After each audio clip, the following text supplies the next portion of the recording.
queridos televidentes. Gracias, muchas gracias por permitirnos penetrar en sus hogares con este su programa Acontecer Económico, esperando que todos ustedes estén bien, que sigan bien, trabajando para estar bien y mejor, contentos y felices, deseándoles muchos éxitos.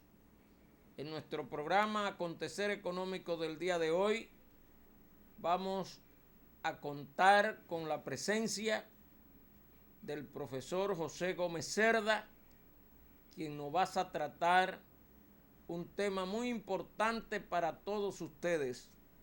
Se refiere al presupuesto familiar. Vamos a una pausa y luego regresamos cuestionando a un especialista en sindicalismo, el profesor José Gómez Cerda. Queridos televidentes, tal como le habíamos prometido, tenemos con ustedes al profesor José Gómez Cerda.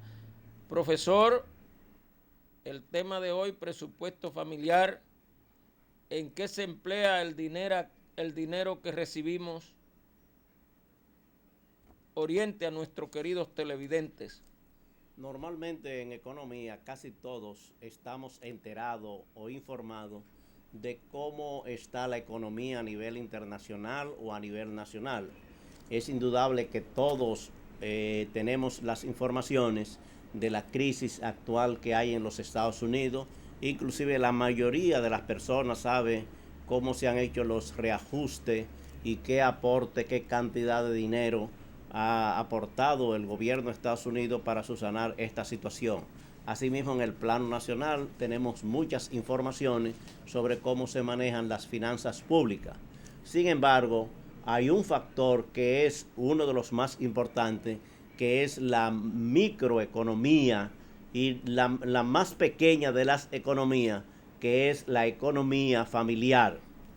O sea, cómo nosotros administramos nuestros ingresos y nuestros gastos. Y para eso, una de las cosas más importantes es que todos nosotros aprendamos a tener un presupuesto familiar. Ese presupuesto familiar debe incluir a toda la familia. Quiere decir, hay personas que tienen un hijo, otros tienen dos, hay otros que tienen más. Normalmente hay una pareja y en algunos casos hay dependientes. O sea, hay personas que dentro de su presupuesto familiar se incluye la mamá o el papá o algún pariente de la familia. Una de las cosas importantes es saber el presupuesto para cuántas personas se va a hacer. Y en ese presupuesto deben estar todas las cosas que se incluyen, tanto de ingresos como de gastos. Y es cómo administrar. Y para tener eso, cada uno de nosotros debe tener una libreta o un libro o algo donde tener anotado por escrito toda la evolución económica que hacemos, incluyendo a nuestra familia. La parte principal es que debe haber una participación de la familia. Quiere decir, el hombre y la mujer tienen que ser sinceros en saber cuáles son realmente los ingresos.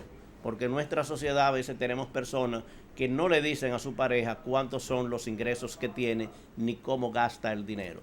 Si no hay esa sinceridad, no se puede hacer un presupuesto familiar.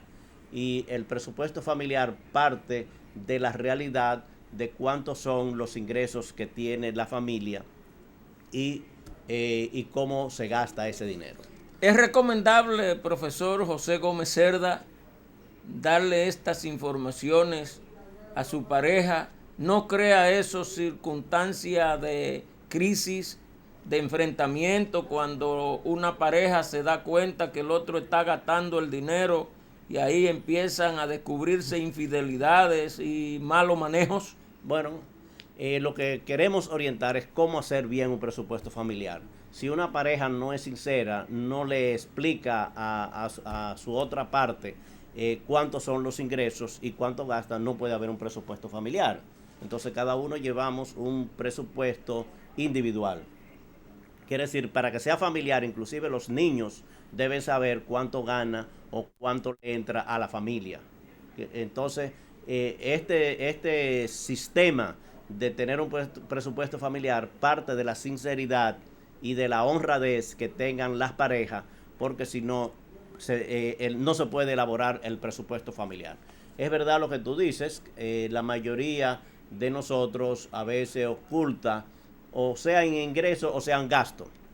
Para poder hacer gasto extra de la familia, entonces hay que ocultar cuántos son los ingresos. Pero si una familia, por ejemplo, dice, bueno, el papá gana 10,000 pesos y la mamá gana 7,000 pesos, para poner un ejemplo, entonces tienen que eso anotarlo, decir, bueno, tenemos ingreso 17,000 pesos. Ahora, ¿hay algún otro ingreso más? Quiere decir, hay personas que tienen otros bienes que reciben ingresos, hay personas que reciben remesas del exterior o alguna ayuda o hacen algún trabajo extra. Todos los ingresos tienen que estar contabilizados, pero anotado en una libreta o un libro, no es decir, yo recibí tanto y lo tengo y lo voy a administrar. O sea, el presupuesto familiar parte de esa sinceridad y de esa transparencia, como decimos ahora en economía, para que pueda existir un presupuesto familiar. Victoria Morain, una especialista en presupuesto familiar, señala que no es lo que gana lo que te hace rico, sino lo que ahorra. ¿Qué opinión le merece a usted ese planteamiento de Victoria Morain? Bueno, dentro del presupuesto familiar hay una parte para ver, después que se pase el balance, entonces se tiene que incluir qué es lo que se va a ahorrar mensualmente, y voy a explicar por qué. Nosotros tenemos a nivel familiar gastos que son gastos fijos. Gastos fijos quiere decir, hay cosas que tenemos que gastar todos los meses o todos los días. Esos son los gastos, podemos decir, vitales. Quiere decir, para que una familia se desarrolle, hay una serie de gastos que es lo que llamamos el costo de la vida. Eso incluye alimentos. Entonces, en un presupuesto familiar hay que saber qué tipos de alimentos se compran y cuál es el precio de los alimentos que se consumen, sea para cocinarlo, como decimos, en la casa, o sea lo que nosotros gastamos en restaurante, en comida, picadera y todo lo que tiene que ver con alimentos, incluyendo lo de los niños, los de los hijos. Después tenemos el caso de la vivienda. Quiere decir, nosotros, a diferencia de los animales que viven en cuevas o que viven en nidos o que viven alojados en otras cosas, nos cuesta el vivir, el tener un techo, y sea una casa propia que hay que hacerle arreglos o reparaciones, o sea una casa alquilada que tenemos que pagar una mensualidad, eso hay que incluirlo en el presupuesto familiar. El tema de la salud, sea a través de la seguridad social, sea a través de la salud privada, lo que nosotros gastamos en esas obligaciones y lo que nosotros gastamos en medicina y en atenciones médicas, hay que anotarlo en el renglón de salud. La educación, quiere decir, si se pagan cuotas a los niños, si se compran uniformes, si se compran libros, todo lo que tiene que ver, y si el padre o la madre estudian o complementan o compran libros, todo lo que tiene que ver con educación va en un capítulo. Después el capítulo de transporte, quiere decir, si tenemos un vehículo, cómo se mantiene ese vehículo, cómo se pagan los pagarés, y si no tenemos vehículo, qué gastamos nosotros en el transporte público, tanto para ir al trabajo como los hijos ir a la escuela. Y después tenemos los vestidos, quiere decir, cuánto se gasta mensualmente en zapatos, en ropa, tanto para la pareja como para los hijos. Y también, como tú dices en tu anuncio, hay diversiones, y lo que nosotros gastamos en diversiones, sea para ir al cine, para ir a una fiesta o para hacer cualquier otra diversión, eso va. Pero también hay otros tipos de gastos que son gastos fijos, que no es que nosotros seleccionamos, sino que tenemos que pagar puntualmente, como es el agua, el caso del agua, de la luz, del teléfono, de la basura, y si tenemos cable. Quiere decir, esos son servicios públicos que hay que pagarlo puntualmente y que nos mandan una factura. Y también nosotros tenemos que ver si ayudamos a otras personas. Hay personas que trabajan y tienen que ayudar a sus padres o a su madre o a algún otro familiar. Eso es lo que tiene que ver con los gastos del costo de la vida. Ahora, lo que tú preguntas para el ahorro, hay otros bienes que son bienes duraderos, que no son este tipo de gastos de costo de la vida.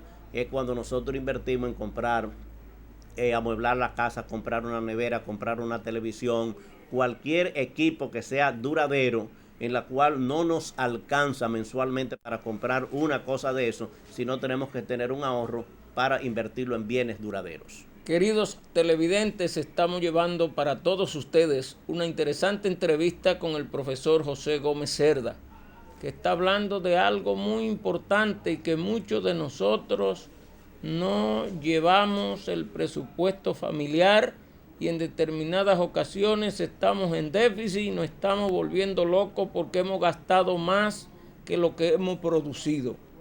Vamos a una pausa y luego seguiremos tratando con don José Gómez Cerda este importante tema del hogar. Constantemente hago énfasis en lo que usted hablaba, en la necesidad de producir más para gastar más, tratando de concientizar a nuestro pueblo para que no haga gasto que no puede cubrir, para que no tome dinero prestado sin tener la posibilidad de pagarlo. Usted que ha estado tratando este tema tan importante para cada uno de nosotros, ¿qué recomendaciones usted le hace a la persona para que no caigan en un déficit presupuestario individual? Bueno, cuando se implanta el sistema de presupuesto familiar, la familia, quiere decir, si son niños muy pequeños no participan, pero ya si son niños que tienen uso de razón y si son adultos, pues mucho mejor, se hace el presupuesto mensual. Entonces en el presupuesto mensual se dice, este mes nosotros vamos a tener de ingreso tanto. Pusimos anteriormente el ejemplo, el padre gana 10,000, la madre 7,000, son 17,000 pesos. Ahora esos 17,000 pesos, ¿en qué lo vamos a gastar? Hay gastos que son fijos, que hay que pagarlo. Normalmente hay otros gastos que pueden fluctuar. Y ahí viene entonces un capítulo que es importante, que es lo que tú estabas mencionando anteriormente. Si nosotros no tenemos un presupuesto familiar, entonces hay desviaciones para hacer gastos en cosas que no son vitales. Por ejemplo, como es el caso de fumar, el caso de beber, de bebidas alcohólicas, el caso de jugar o apostar, y en muchos casos en nuestra sociedad de gastos en prostitución o fuera de la familia. Para eso hay que hacer un balance de cuáles son las cosas vitales para la familia. Vitales quiere decir que nos cuesta la vida, que nuestra vida depende de eso, y cuáles son las cosas superfluas o de lujo que nosotros podamos llamar. Entonces, de la misma forma que se reúnen los que participan en la elaboración del presupuesto familiar, a fin de mes o cuando ellos consideren en una fecha oportuna, se tiene que reunir la familia, entonces tiene que hacer un balance. Quiere decir, nosotros nos proponemos mensualmente, digamos una familia de este ingreso, ahorrar 1,000 pesos. Entonces sabemos que si tenemos 17,000 de ingresos, tenemos que solamente gastar 16,000, porque vamos a tener 1,000 pesos. ¿Y para qué van a hacer esos 1,000 pesos? Para cuando se presente una enfermedad, para cuando se presente una calamidad, cuando quieran comprar bienes duraderos, o si pasa cualquier calamidad, y en este caso en presupuesto familiar, ¿qué es una calamidad? Si despiden o cancelan o pierde su empleo uno de los dos que están recibiendo los ingresos, porque eso inmediatamente merma. O si hay que hacer más esfuerzo de tener más ingresos, quiere decir hacer otros trabajos extra a los ingresos que están haciendo, porque ese presupuesto no cuadra, hay un déficit, entonces la familia tiene que decir, bueno, tenemos que inventar un negocio, tenemos que inventar hacer otro tipo de trabajo o cambiar de trabajo para mejorar. ¿Qué es lo importante? Que la familia participe en la elaboración, en la revisión y después al final ver lo que nosotros llamamos si hubo déficit o si hubo superávit, que es lo que se hace en un presupuesto. Si hay superávit, o sea, quiere decir gastamos menos que lo que recibimos, entonces viene una de las cosas que tú mencionaste anteriormente que nosotros tenemos que aprender a practicar, que es el ahorro. Quiere decir, el presupuesto familiar, ¿para qué es? Para ver si nosotros invertimos bien el dinero que recibimos en cosas vitales que sean de utilidad para la familia. Quiere decir, no solamente para el que recibe el dinero, el que tiene el ingreso, sino para distribuirlo entre la familia. si uno de los hijos comienza a trabajar, porque tenemos